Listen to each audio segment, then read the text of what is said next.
Hello, my name is Michael. I'm a medical student. I'm working with the Wisconsin Voices for Recovery to bring you Saturday Night Chat. Saturday Night Chat is a monthly chat that creates a space for people to share their recovery journey and to show people in and seeking recovery that they are not alone and that recovery is possible. Today, we will be hearing from Hillary. Hey, Hillary, Hey, thank you so much for joining me tonight. thank you for having me. Yeah, absolutely. So to start out, well, just to get to know you a little bit better. Tell me a little bit about yourself. What do you like to do and what do you like to do for fun? Oh boy, it's fun. But my idea of fun might not be everybody else's idea of fun, but every morning I cycle bright and early at 6:30, which has been a huge part of my recovery as well. I enjoy spending a lot of time with my nephews, which are 2 and 6. So they're just a handful and so much fun at the same time. Cool. Just spending time with family, traveling a little bit, uh, just anything in the community as well, like service work, just anything to help with like my recovery. Very cool. Why did you want to do this interview? Um, I wanted to do it because I think my story is just a little bit, everybody's story is different and is their story in their own way. And mine as well just has a couple little pieces, and there's that stigma piece to it, Mhm. and there's that side of also like this being sober and then being in recovery, and just the difference in those two things as well. Mhm. Well, in that case, could you share a little bit about your story and everything that's went into it? Absolutely. um so you know growing up, I came from a family. My dad's side of the family is a good amount of alcoholics. My dad was an alcoholic. Um, but for me, I never really got into drinking until after high school. Mhm. But pretty quickly, I look back and I see tendencies where alcoholism started, and um, then going up into like my work career, I was kind of like that functional alcoholic. Went to work every day, but also drank every night. Um, and had a successful career and traveled a lot, lived in a couple different cities, and then like everybody else, the world shut down in 2020, and I moved back to Wisconsin, which for me was a blessing in disguise, because it forced me to get sober in a sense.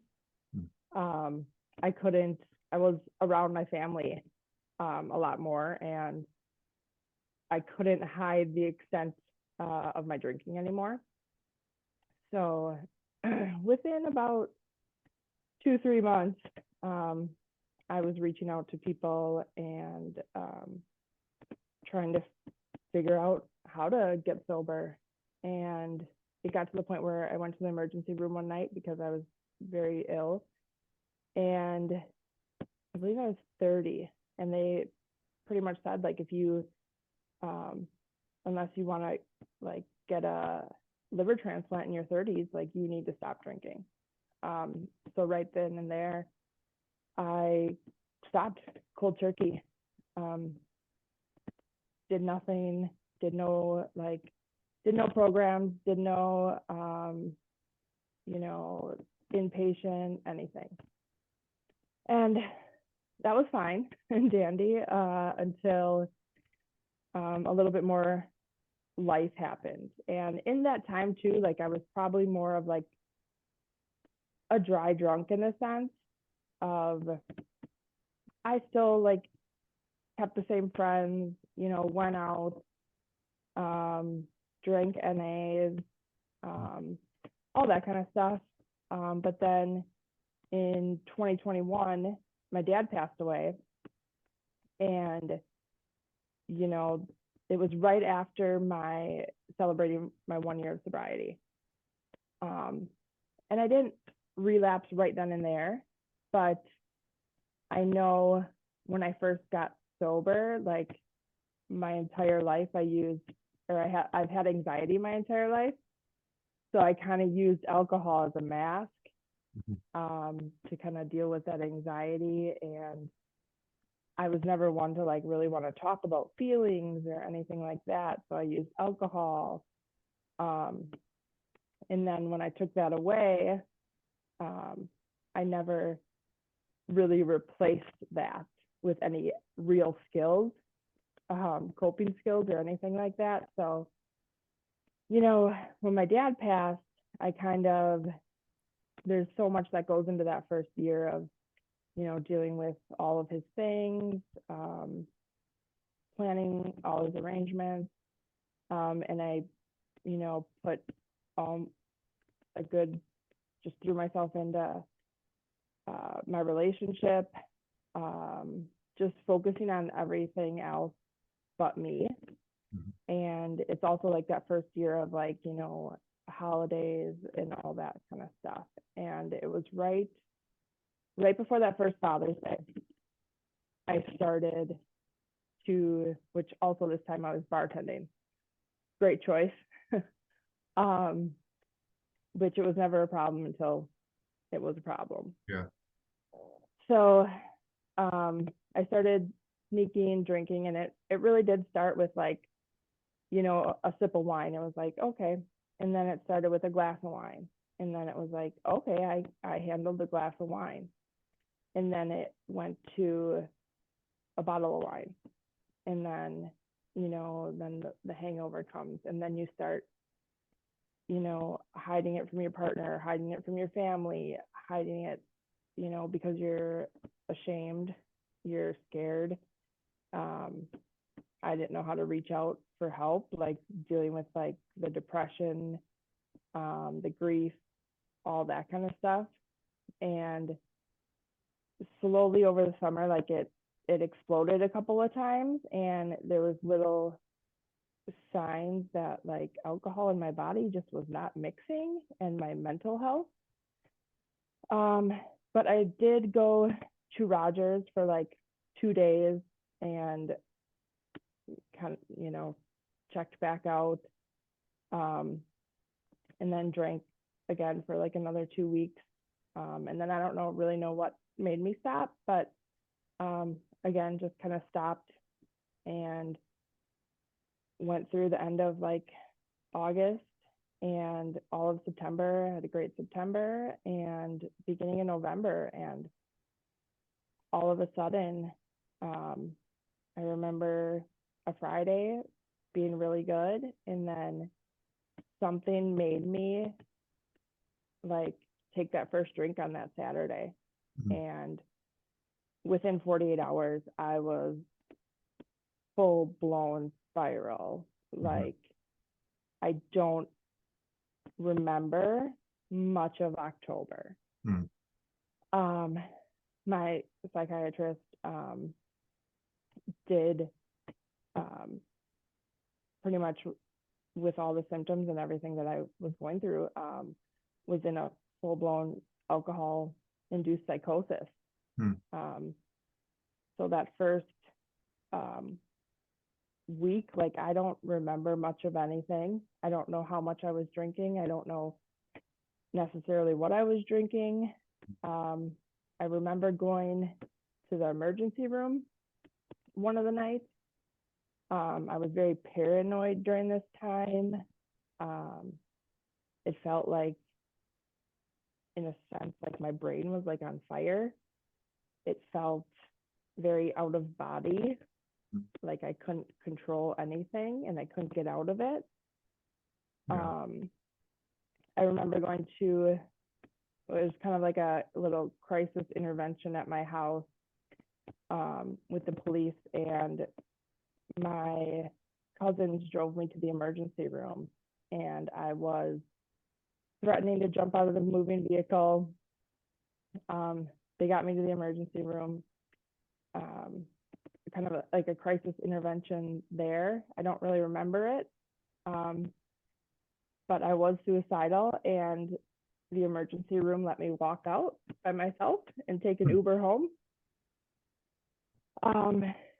So I remember also, like, I took an Uber home, but then my mom immediately drove me down to Ozaki, where I stayed in their facility for, again, just like 2 days. Mm-hmm. And then I got out, and I don't remember much. My birthday was during that time. Don't remember it. Like I wish I knew, but I don't. And Yeah. that's the scariest part. Yeah. But I remember I did another stint, like 2 days again in Ozaki, and that was not a good experience. Just, yeah, that was very detrimental. I know during this time period, like, I was reaching out to, like, literally anybody, and anybody that would just, like, listen to me, and, like, I just wanted to talk. Like, I like, after that 1 year anniversary of my dad's death, like, I had a lot of anger built up. I had a lot of sadness, like, just so much from that day and everything, and it just kind of spiraled, and it just kept feeding in my mind. Mm-hmm. And I know every time I went to the emergency room, I kept thinking I was going to have a withdrawal seizure, because my dad would have them. So growing up, like, my sister or myself would find him after he had seizures. So that was just kind of always ingrained in my mind. So I remember being in the emergency room, like, don't let me die, don't let me die. And just saying, like, don't let me have a seizure, or just kind of thinking that.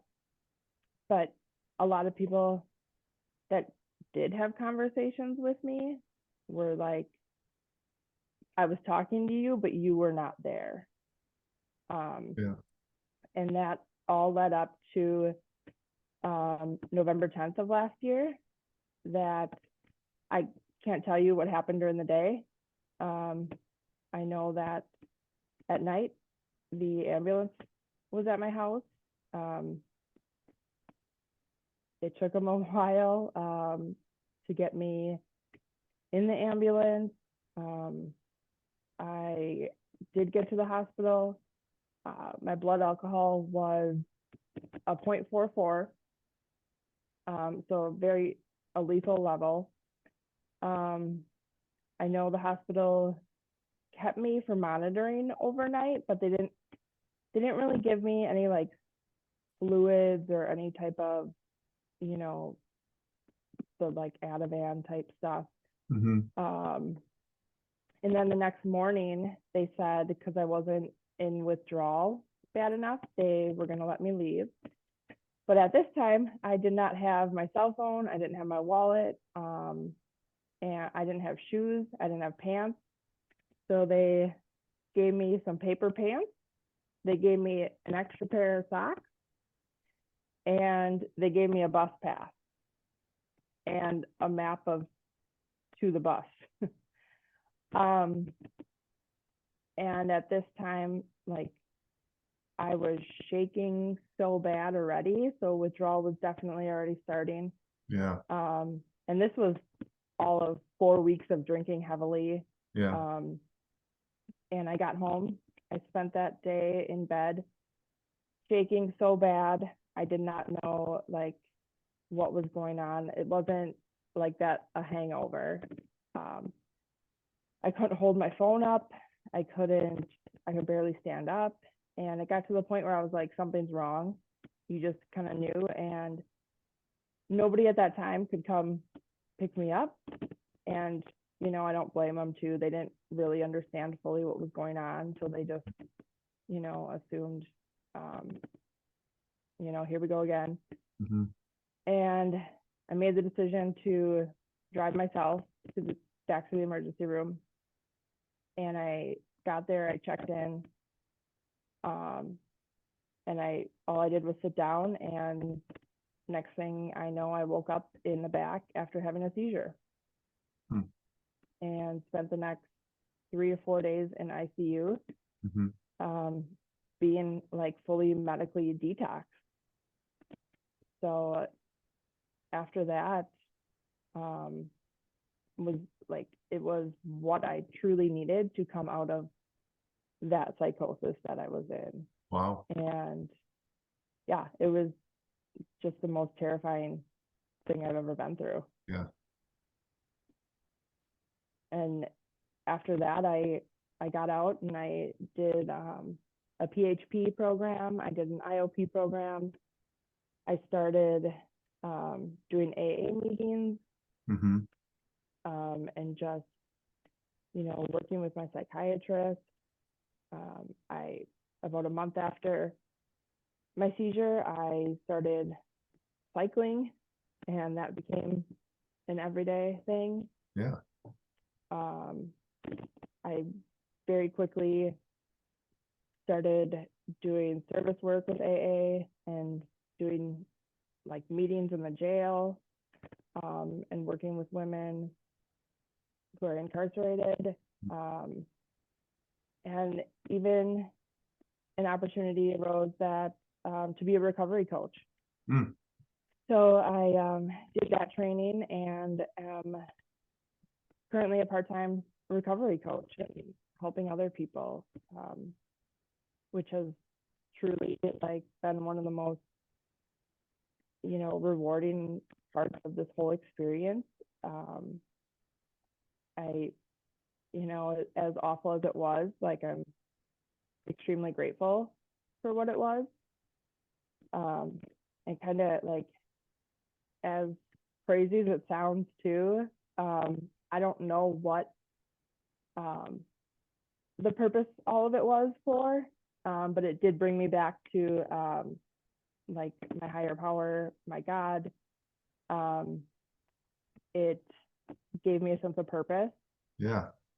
It really, like, once I came out of it, as like, again, as crazy as it sounds, like, I was at full like peace with my dad's death. Like, completely, it was like a weight lifted off my shoulders. And my anxiety as well has been just completely managed. And like, I don't know what happened. I don't know, necessarily all the whys, but it's just a crazy experience. Yeah. From going, the darkest part of those days and those nights, from wanting to take as much medication as I could and drink as much as I could and like walk off the pier.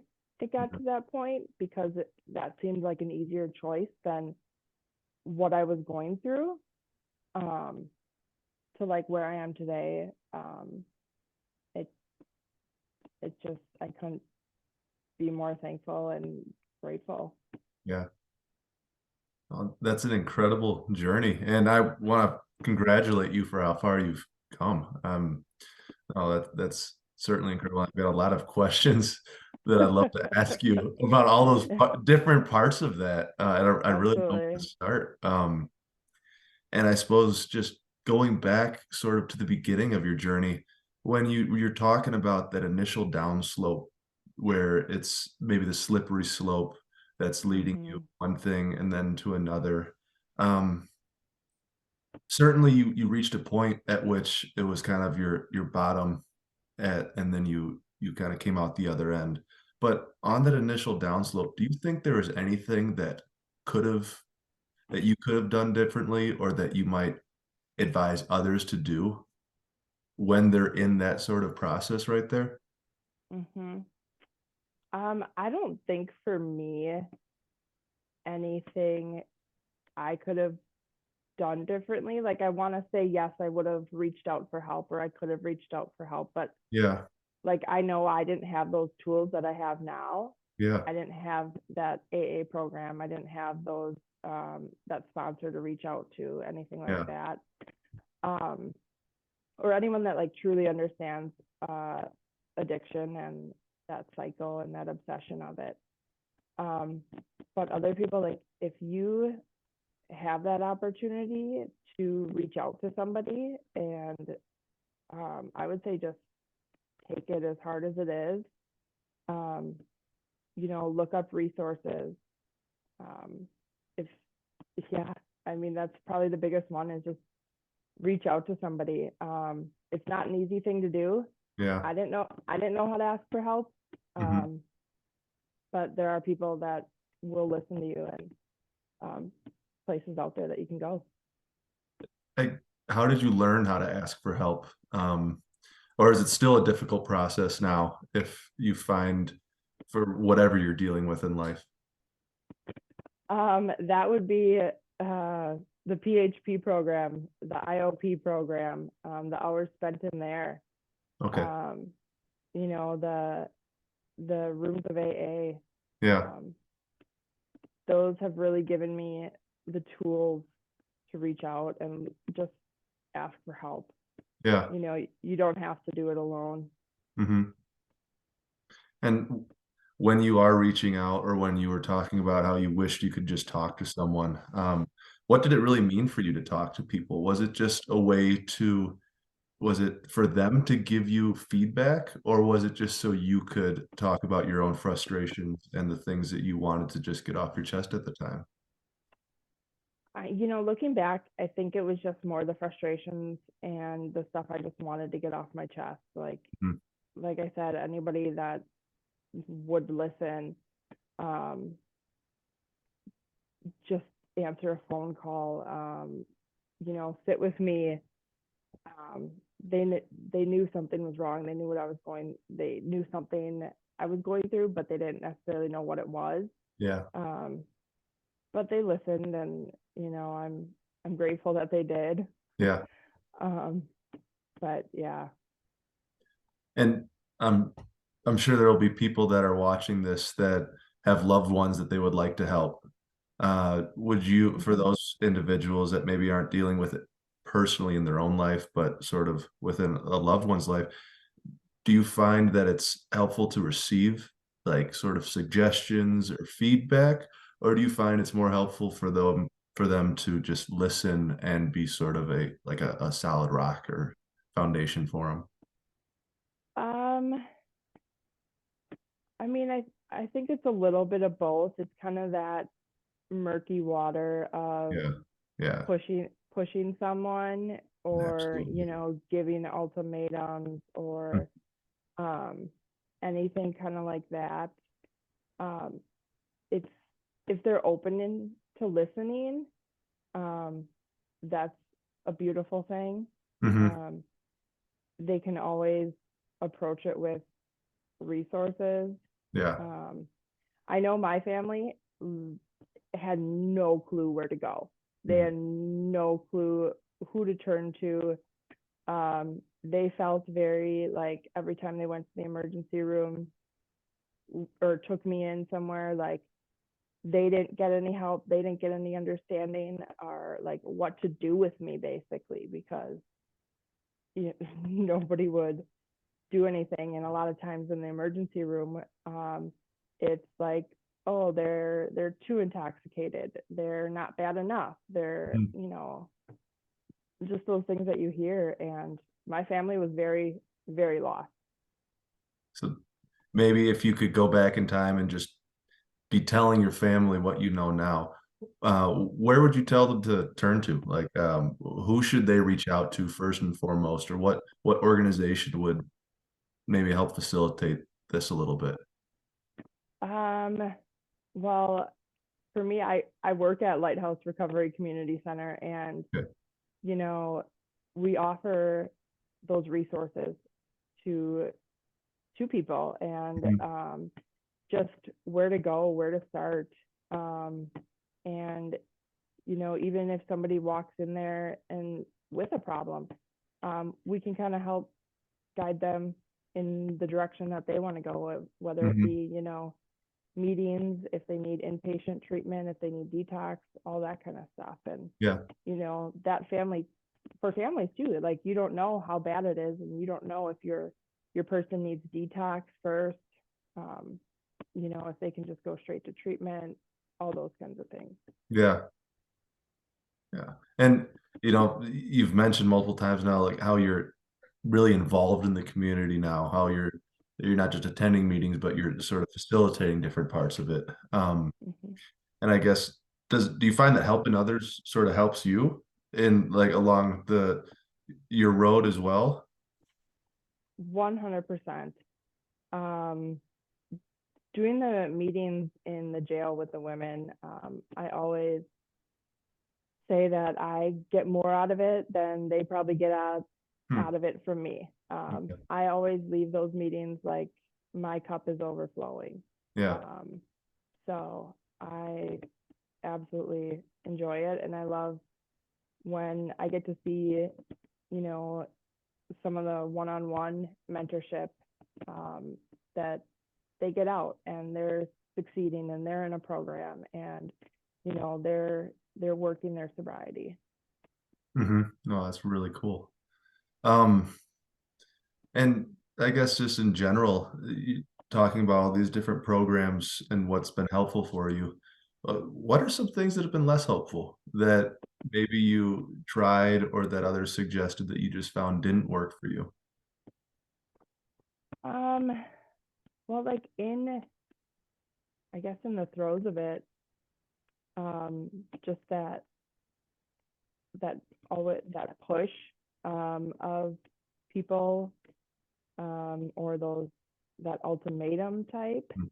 Okay. Um, but um, out here now, like I feel, oh, I guess looking back to like those small little stints for me in like the behavioral health center or like parts of the hospital in like Ozaki, like those aren't for me looking at it like a true detox, Mm. which was what I needed. Yeah. Um, like those weren't going to get me back to like a full everything out of my body and clear minded. hmm And so for other people, do you find that some people would benefit from those sorts of things or those sorts of environments? And it's just very person dependent. Absolutely. Um, I was in a state of psychosis. I was, drinking very, very heavily. Not everybody is drinking that heavily. Mhm. Not everybody's in a psychosis state. Everybody's addiction's a little bit different, and um, everybody's program should kind of be tailored to them. Yeah, yeah. Switching gears a little bit, Yeah. what are some happy moments that you remember vividly or explicitly that you think back to now and you're like, wow, I was very lucky or very fortunate to be a part of that, or just shining lights along your journey so far? Oh boy. Um, Probably just, I mean, a lot for me comes from family moments. Hmm. Um, like I know I was at the point of not getting to spend time with my nephews, and to now on the eve of my 1 year last week, I worked all day at my new job that is an incredible opportunity, um, which is a highlight.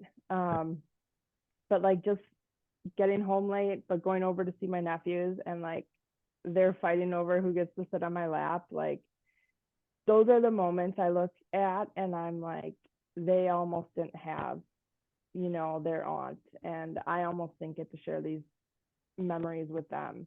Hmm. So I'm extremely grateful for those. And, you know,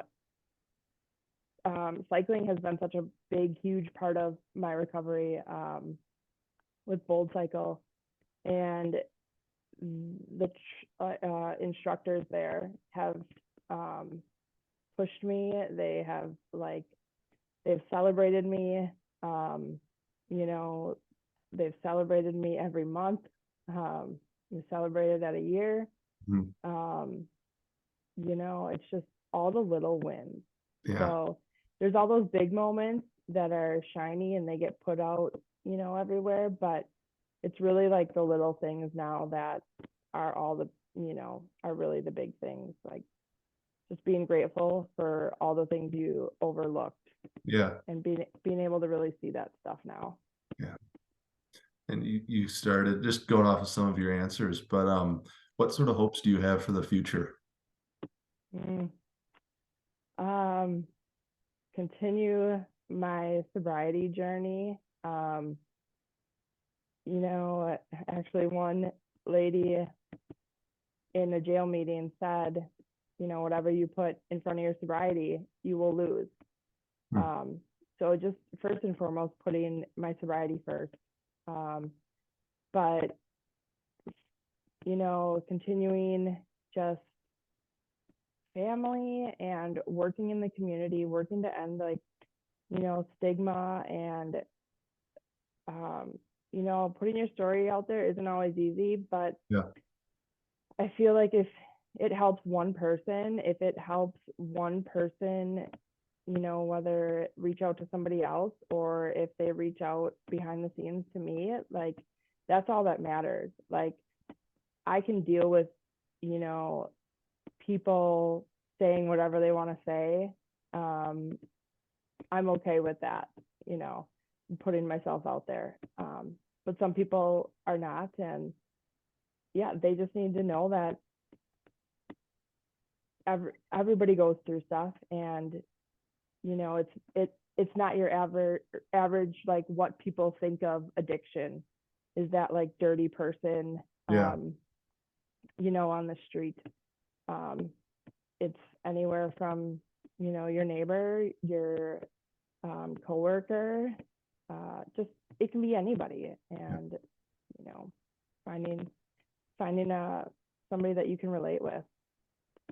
And I think too, just starting a new career, like I'm super excited about that, Yeah. and also getting to just continue with recovery coaching. Yeah. And you mentioned it a couple times now, and I could hear you kind of alluding to it in your last answer. But could you touch on the stigma piece that you're talking about, and sort of how how it's you've interacted with it, and how you're sort of combating it now? Yeah. I mean, for me, like looking at my story, um, how like the hospital setting, like look, how do you send somebody out who was suicidal, and just on their way? How do you send somebody like with no ID, no cell phone, paper pants, no shoes? How do you send them out of the emergency room, Hmm. with not a second thought? Yeah. Um, like that's what's like scary, like how many people are leaving and they're in withdrawal, and knowing that alcohol withdrawal is deadly. Yeah. And um, like those are the things that I experienced in my story, and I think those are things that I was meant to experience Hmm. so that um, I could share that and get a better understanding of it. Um, just so hopefully, like, can help other people. Yeah. Yeah. Absolutely. Because Yeah. and by sort of educating, especially people in Mm-hmm. the hospital too, um, because it can certainly be off-putting to just be sent out, and to know that other people might just be sent out onto the street. If Yeah, that's absolutely something that should be addressed. And you're also talking about sort of coping skills and how you learned them through various organizations along the way. And how way back at the beginning you didn't really have the coping skills that you have now. Was there anything like how do you learn those coping skills? How do you go from being someone that you don't really have something to fall back on to now having the ability to do a cycling class, having the ability to fall back on a group? Practicing. Okay. um, you know, learning about them, Hmm. um, doing the extra work Hmm. of like therapy, Yeah. um, and like even if it's like the smallest thing, learning how to just like reach out for help on that Yeah. subject. And then like that can lead to like reaching out for bigger things and, the next thing. Um, and just I feel like the coping skills to deal with all the bigger things, because life is always going to have, another big thing that happens. Yeah. Life will happen. Yeah. So just being prepared for anything. Yeah. And now I definitely feel like I have a sense of um, just ability to handle situations better like that. And I got a whole tool bag full of tools and Nice. I know how to use them. Yep. And learning about those tools, learning everything that you've kind of learned up to this point, is there any specific wisdom that you've received that just sticks with you, or something you've learned that you think everyone should know about that you'd like to pass along to those who have not found their way out of addiction yet? Mm. Um, well, I definitely, say that like addiction is a disease, and I thought I knew what it was um, until I definitely was schooled in that, Yeah. doing a program. Um, but it's something that you can, you know, put into kind of like a remission, um, and live a beautiful life from that. But I learned, man, I wish I had like something better to like give you, but there's so many things that I take away from all the meetings I attend, and I sit there so many times and I'm just like, wow, like this is the reason I'm here. Um, and for me, like I've taken, I know things could have went a different way, and I don't have that attitude of like, oh, I have to go do this or I have to do that. Like I take it as the attitude of like I get to go do things. Um, like life is a privilege, and um, I want to take every day that I get and um, use it for what I'm here for. Um, you know, I feel like um, if God is, um, getting you up every day, He's not done with you. He's got a plan for you. He's got a purpose for you, and that's kind of how I've been living my life, and kind of been also the motto of like saying yes to things now, and when I get an opportunity, whether it's I'm comfortable doing it or not, I say yes to it. Yeah. Yeah. you know, getting out of my comfort zone. Do you think that it's safe to say that there's something to be learned at every meeting? Oh, 100% without a doubt. I take something away at every meeting. Cool. And if someone's struggling to, I guess, participate, they're sitting on the outside and they don't necessarily know how to get involved. Um, what would you say to them? Um, I say give it a try.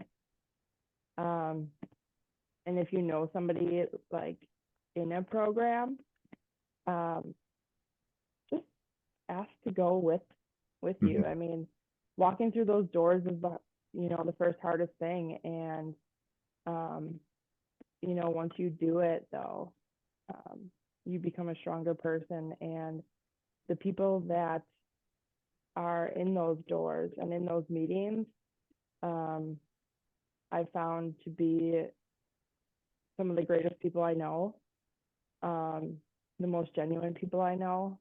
Um, they're there for you, whether you're 24 hours sober or you're 30 some years sober. They're cheering you on, and if you fall and you make a mistake but you pick yourself back up and you come to a meeting, they're there, and they're glad that you're there. This has all been incredible advice, and it will certainly help people. And I've kind of got one final question. It's a tough question, Okay. but how would you like to be remembered? um that is a tough question. Probably just for being a genuine, um selfless, human being. um Really, I just like always that person. Like, I never want to be somebody who looks the other way at somebody who needs help. Mm-hmm. Just always willing to put my hand out for somebody. Yeah, and being a terrific aunt to Yep, little. that was my next thing. Yep. Is being the best aunt that I can ever be. Well, thank you so much, Hillary. This has been really, really cool. Is there any sort of final concluders that you think you just feel like you need to let the world know, or do you think we've kind of tapped your knowledge for now? I mean, I think we're pretty tapped. I mean, I would say too, like, just getting healthy um healthy activities to do, and in early sobriety too, is staying busy, Mm-hmm. but also taking care of yourself and not putting yourself out there for other people too much. You have to take care of yourself, and you have to be a little bit selfish, um, and just weeding out those people that are not good for your energy, not good for your mental health, and weeding out those people that don't deserve a seat at your table. Mm-hmm. You know. Yeah. Hillary, thanks again. And once again, for everyone, this has been the Wisconsin Voices for Recovery, bringing you another terrific Saturday night chat. And with that, we will sign off. Thank you. Thank you.